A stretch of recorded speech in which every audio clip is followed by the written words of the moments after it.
प्रधानमंत्री नरेंद्र मोदी ने साफ तौर पे कहा कि 11 से 14 अप्रैल तक पूरे देश भर में विशेष टीका अभियान चलाया जाए और इसको लेकर के बिहार के मुख्यमंत्री ने भी प्रेस कॉन्फ्रेंस में इस बात की जानकारी दी थी। लेकिन कहीं ना कहीं विपक्ष इस बात से नाराज है। हमारे साथ कांग्रेस के प्रवक्ता राजेश राठौर हैं। क्या लग रहा है राजेश जी, जिस तरह से बातें हुई है टीका उत्सव को लेकर के, कैसे देख रहे हैं आप लोग? भारत को बहुत विचित्र प्रधानमंत्री मिल गए हैं। वो विपदा में भी अवसर तलाशते रहते हैं। पिछले बार जब कोरोना आने वाला था तो राहुल गांधी जी ने प्रधानमंत्री जी और देश को आगाह किया था कोरोना की स्थिति भयावह होने वाली है भारत में। तब प्रधानमंत्री नहीं समझ पाए और नमस्ते ट्रंप में लग गए, जिसका देन है कि भारत कोरोना के मार झेल रहा है। जब कोरोना फैल गया तो प्रधानमंत्री फिर भारत के लोगों को अंधकार में ले गए। कभी कहे कि ताली बजाइए, थाली बजाइए, घंटी बजाइए और विचित्र विचित्र प्रकार के उन्होंने आवाज़ निकालने लगी। अंधविश्वास में भारत को ढकेला। उससे भी कोरोना नहीं भागा तो एक सप्ताह के बाद उन्होंने कहा कि मोमबत्ती जलाइए, दिया जलाइए, दीपक जलाइए, सलाई जलाइए, ललटेन जलाइए। और पूरे भारत में पहली बार ऐसा हुआ कि पूरे भारत को 9 मिनट के लिए अंधकार में डाल दिए। अब फिर कोरोना की भयावह स्थिति हो गई है। अब कहते हैं कि कोरोना उत्सव मनाइए। प्रधानमंत्री जी आप बताइए, कोरोना जिस प्रकार से फैल गया है, हजारों लोगों की जान चली गई है, लाखों लोग बिस्तर पे पड़े हुए हैं। हम लाश पे कैसे उत्सव मनाएं?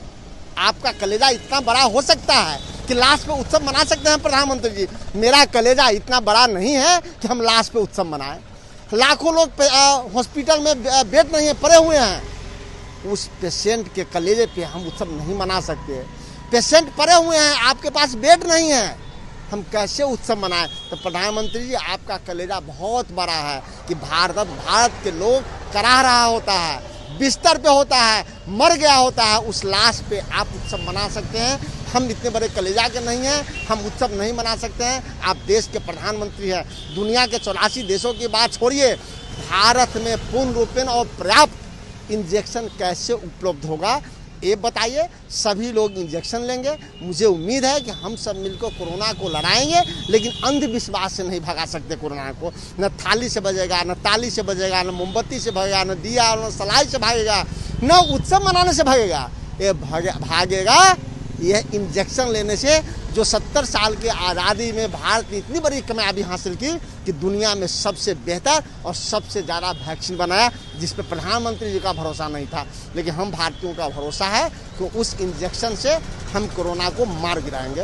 वैक्सीन को लेकर के सवाल इसलिए भी है क्योंकि राजधानी पटना के कई हॉस्पिटल में वैक्सीन आउट ऑफ स्टॉक हो गया। हालांकि स्वास्थ्य विभाग के प्रधान सचिव ने इस बात की जानकारी जरूर दी कि 9 लाख डोज जो है अब फिर से हम लोग को मिल गया है, लेकिन अभी भी कहीं ना कहीं लोग परेशान हैं वैक्सीनेशन को लेकर। स्वास्थ्य विभाग के मंत्री या स्वास्थ्य विभाग के प्रधान सचिव वो कितने वैक्सीन मंगाते हैं और कितने नहीं मंगाते हैं, ये मायने नहीं रखता। मायने ये रखता है कि जो लोग वैक्सीन पहली बार ले लिए, दोबारा उनकी बारी आ गई, जो वैक्सीन पहले बार लिए तो क्या वो वैक्सीन अभी उपलब्ध है? अगर नहीं है तो क्यों है? जितने लोग वैक्सीन लेने जाते हैं सबको वैक्सीन मिल पाता है या नहीं? अगर नहीं मिल पाता है तो इसकी जिम्मेदारी कौन लेगा?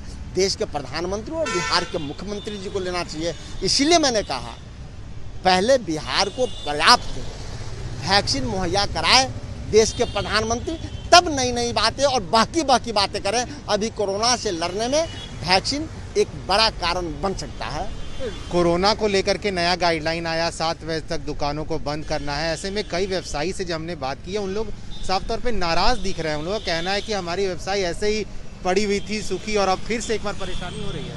देखिए, नए गाइडलाइन का पालन हम सबको करना चाहिए, लेकिन सरकार ऐसा कोई गाइडलाइन जारी न करे जिसे समाज में दोहरे मापदंड समझ में आए।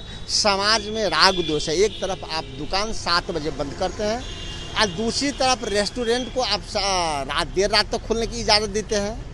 आप दूसरी तरफ मंदिर में जाने की अनुमति बंद कर दी है, तब जबकि कल से नवरात्रा शुरू होने वाला है, चैती छठ है।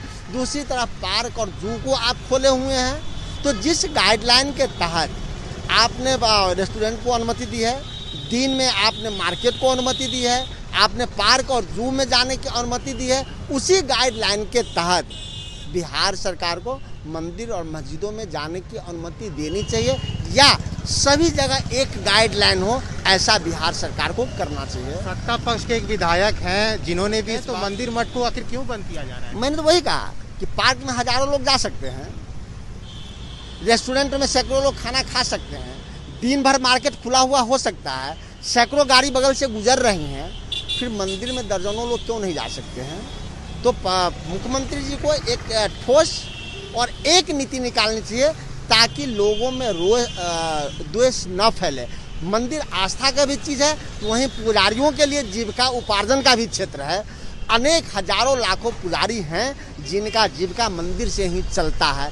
ऐसी स्थिति में एक नए गाइडलाइन और बेहतर गाइडलाइन के तहत ही बिहार सरकार को मंदिर में प्रवेश की अनुमति देनी चाहिए। चलिए, तो एक तरफ जहां बिहार दूसरी लहर से को झेल रहा है और प्रधानमंत्री ने साफ तौर पे कहा कि 11 से 14 तक टीका उत्सव मनाया जाए, ऐसे में विपक्ष कहीं ना कहीं अब सरकार पे सवाल खड़ा कर रहा है। आप बने रहें फर्स्ट बिहार के साथ। धन्यवाद।